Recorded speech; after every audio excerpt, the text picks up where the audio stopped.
சம்மர்னாலே நமக்கு ஞாபகம் வர்றது ஃபர்ஸ்ட்டு ஃப்ரூட்ஸ் தான் இல்லைங்களா. இங்கே சவுதி அரேபியாவில் சம்மர் சீசன் ஸ்டார்ட் ஆயிடுச்சு. ஸோ நாங்கள் லூலுக்கு போயிட்டு ஃப்ரெஷ்ஷாக ஃப்ரூட்ஸ்லாம் வாங்கலான்னு சொல்லி கொஞ்சம் ஃப்ரூட்ஸ்லாம் வாங்கிட்டு வந்தோம். அப்படி நாங்கள் லூலுவில் பார்த்தப்போ நிறைய புது புது ஃப்ரூட்ஸாக இருந்ததுங்க. அந்த சக்கைனா பலாப்பழம், சக்கையில் வந்துட்டு பார்த்திங்கன்னா சின்ன சக்கை இருந்தது, அது இருந்தது. அப்புறம் இது மாதிரி லெமன், கறி லெமன், இந்த மாதிரி நிறைய புது புது ஃப்ரூட்ஸாக இருந்தது. ஜஸ்ட் நாங்கள் பார்த்துட்டு மட்டும் வந்துட்டோம்.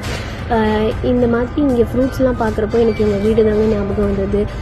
எங்கள் வீட்டில் பார்த்தீங்கன்னா எங்கள் ஆச்சி வீட்டில் அவக்காடோ மரம் இருக்கும். அவக்காடோ வந்து காய்க்கிறப்போ அது ஒரு சீசன் இருந்தது. அது காய்க்கிறப்போ எங்கள் தாத்தா என்ன பண்ணுவாங்க, அது ஒரு சாக்கு மாதிரி கட்டி அதில் பறித்து கொடுப்பாங்க. அதில் ஜீனி போட்டு நாங்கள் சாப்பிட்ருக்குறோம். அதே மாதிரி ஃபேஷன் ஃப்ரூட்டும் இப்போயும் எங்கள் வீட்டில் ஃபேஷன் ஃப்ரூட் இருக்குது. அது நிறையவே காய்க்கும். அது பழமாகிறப்போ அதுலேயும் ஜீனி போட்டு சாப்பிடுவோம். அதே மாதிரி ஆரஞ்சு காய்க்கும், கொய்யாப்பழம், அப்புறம் சம்மங்காய், அப்புறம் பம்ப்ளி மாஸ், இது எல்லாமே எங்கள் ஊரில் கிடைக்கும். இதே மாதிரி அரிநெல்லிக்காய் கிடைக்கும், புளிமாங்காய் கிடைக்கும். இந்த மாதிரி நிறைய விஷயம் எங்கள் ஊரில் கிடைக்குங்க. அதெல்லாம் இப்போ யோசித்து பார்த்தா நான் ரொம்பவே மிஸ் பண்ணுறேன்.